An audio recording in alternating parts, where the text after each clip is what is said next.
জাপানে এখন রাত ৯টা আর আমি এখন বসেছি কেক বানাতে। আজকে যে কেকটা আমি বানাচ্ছি সেটা আমার জন্য ভীষণ স্পেশাল, কারণ আগামীকাল আমার মেয়ের প্রথম জন্মদিন। আর আমার ইচ্ছে হয়েছে যে আমার মেয়ের বার্থডে কেকটা আমি নিজে হাতে বানাবো।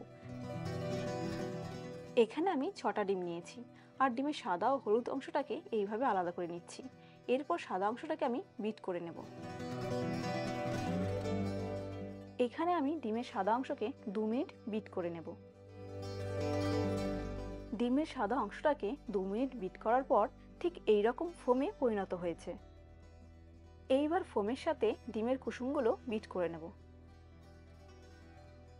এইবার আমি ডিমের ফোমের মধ্যে ১৮০ গ্রাম সুগার পাউডার দিয়ে বিট করে নেব। আমার মেয়েকেও দেখছি বেশ উৎসাহী কেক বানাতে। দেখুন কিভাবে আমাকে হাতে হাত লাগিয়ে সাহায্য করছে। এখানে ১৫০ গ্রাম ময়দা, ১৫ গ্রাম কর্নফ্লোর, ৪ গ্রাম বেকিং পাউডার একটা মিশ্রণ বানিয়ে নিয়েছি, যেটাকে একটা ছাঁকনির সাহায্যে অল্প অল্প করে আলতো হাতে মিশিয়ে নেব। একসাথে সব ময়দা দেবো না, কারণ ময়দাটা যদি জমাট বেঁধে থাকে তাহলে কেকটা স্পঞ্জি হবে না বা ফুলবে না।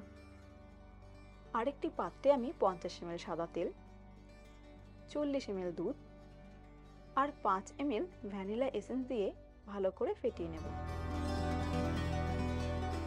এইবার এই মিশ্রণটাকে কেকের ব্যাটারের সাথে ভালো করে মিশিয়ে নেব।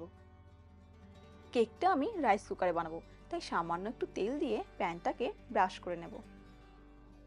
এইবার কেকের ব্যাটারটা দিয়ে প্যানটাকে থেতলে নেব, যাতে ভেতর থেকে এয়ার বাবলগুলো বেরিয়ে যায়। এখন রাইস কুকারে বসিয়ে কেকের অপশানে গিয়ে সুইচ অন করে দিলাম।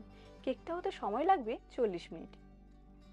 ৪০ মিনিট পর রাইস কুকারটা খুলে একটা টুথপিক দিয়ে চেক করে নেব কেকের ভেতরটা হলো কিনা। এই কাঠের মধ্যে কেকের মিশ্রণটা লাগেনি, তার মানে কেকটা খুব সুন্দর হয়েছে।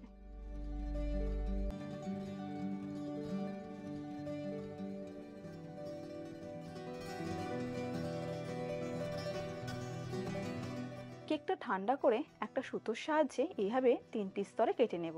কেক যেহেতু ঘরে সেইভাবে বানাই না, তাই কেকের সব সরঞ্জামও আমার ঘরে নেই। এখানে আমি ৪০০ ml হুইপ ক্রিম নিয়েছি।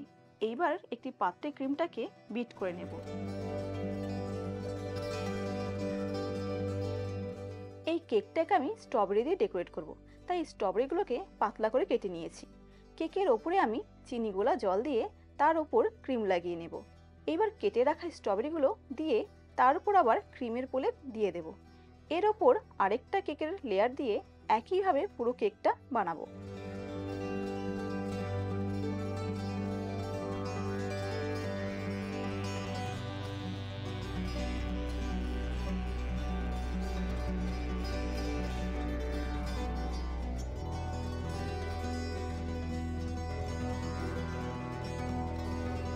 জানেন তো, আমি যখন পার্ট টাইম জব করতাম তখন ৬ মাস একটা কেকের কোম্পানিতে কাজ করেছিলাম। আর সেখানে একদিন আমার কেক ডেকোরেট করার ডিপার্টমেন্টে ডিউটি পড়েছিল। সেই দিন দেখেছিলাম এইভাবে স্ট্রবেরি দিয়ে ডেকোরেট করতে। ওই একদিনের চোখের দেখায় আমি এই কেকটা ডেকোরেট করেছি। এরপর কেকের সাইড দিয়ে ডিজাইন করে কেকের ওপরে কটা গোটা স্ট্রবেরি বসিয়ে দেব। স্ট্রবেরিগুলোর ওপর দিয়ে সুগার পাউডার ছাঁকনির সাহায্যে ছড়িয়ে দিয়েছি। কিন্তু এই কেকের ডেকোরেশনটা দেখাতে পারছি না, কারণ আজ এত ব্যস্ত ছিলাম যে ভিডিওটা রেকর্ড করতেই ভুলে গেছি। তার জন্য সরি। এই যে তৈরি আমার মেয়ের জন্য বানানো বার্থডে কেক, কেমন হয়েছে কমেন্টে অবশ্যই জানাবেন। খেতে কিন্তু অসাধারণ হয়েছে। আজ তবে এইটুকু। দেখা হবে বার্থডে ভিডিওতে। ভালো থাকবেন, সুস্থ থাকবেন। হরি ওম।